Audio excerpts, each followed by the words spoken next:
അപ്പോൾ നമ്മൾ വീഡിയോയിൽ മുമ്പ് പറഞ്ഞ പോലെ ആകാശേൻ്റെ ബർത്ത്ഡേ ആയതുകൊണ്ടാണ് ഞാനിവിടെ വന്നതെന്ന് അല്ല നമ്മളിതൊക്കെ പ്ലാൻ ചെയ്തെന്ന് പറഞ്ഞല്ലോ. അപ്പം ആകാശേണ് അറിഞ്ഞുകൂടാ ഞാൻ കേക്ക് വാങ്ങിച്ചതോ ഇതെല്ലാം ഞാൻ ഇവിടുത്തെ റിസപ്ഷനിൽ പറഞ്ഞ് അവരെ കൊണ്ട് സെറ്റ് ചെയ്യിപ്പിച്ചെടുത്താണ്. അപ്പം ഞാൻ ആ കേക്കും പിന്നെ ഞാൻ വാങ്ങിയതും പിന്നെ ആകാശേൻ്റെ അമ്മയും സിസ്റ്ററും ഒക്കെ കൂടെ വാങ്ങിയ കുറച്ച് ഗിഫ്റ്റുകളും ഞാൻ എൻ്റെ ബാഗിൽ പാക്ക് ചെയ്ത് കൊണ്ടുവന്നായിരുന്നു. അപ്പം ആകാശേട്ടനോട് ഞാൻ ഡ്രസ്സ് മാറി ജസ്റ്റ് ലൈക്ക് പുറത്താൾ നിൽക്കുവാണേ. ആൾക്കറിയാം ഞാൻ ഉണ്ടാക്കി തന്നെ ആയിരിക്കും പ്ലാൻ ചെയ്യുന്നത്. ബട്ട് സ്റ്റിൽ എൻ്റെ ഒരു സമാധാനത്തിന് വേണ്ടി നമ്മൾ സർപ്രൈസ് ആയിട്ട് അങ്ങ് ചെയ്യുവാണേ. അപ്പോൾ ഞാൻ കുറച്ച് ഗിഫ്റ്റും കേക്കും ഒക്കെ കൂടെ ഒന്ന് സെറ്റ് ചെയ്തെടുക്കട്ടെ കേട്ടോ. അപ്പോൾ അത് കാണാം. ഇനി അത് കത്തിക്കാതെ.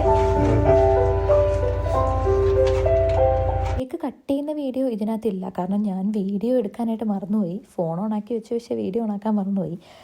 അപ്പോൾ അതുകൊണ്ട് ആ വീഡിയോ ഇല്ല കേട്ടോ. അപ്പോൾ അതൊക്കെ കഴിഞ്ഞ് നമ്മൾ പയ്യെ ഗിഫ്റ്റ്സ് എല്ലാം അൺബോക്സ് ചെയ്തു. ഇതാണ് അമ്മ വാങ്ങിയ ഗിഫ്റ്റ്. ആൾക്കത് ഒത്തിരി ഇഷ്ടപ്പെട്ടു. കുഞ്ഞിലുള്ള കുറച്ച് ഫോട്ടോസൊക്കെ വെച്ചിട്ടുള്ളൊരു സാധനമായിരുന്നു കേട്ടോ. പിന്നെ എല്ലാം കഴിഞ്ഞ് നമ്മൾ ഒരു റീൽ എടുക്കാനായിട്ട് ഡാൻസ് ട്രൈ ചെയ്ത് നോക്കി. പക്ഷേ ഫ്ലോപ്പായി, അവസാനം കൊളായി. ഞങ്ങൾ പിന്നെ അത് നിർത്തി. അപ്പോൾ ശരി, ബായ്.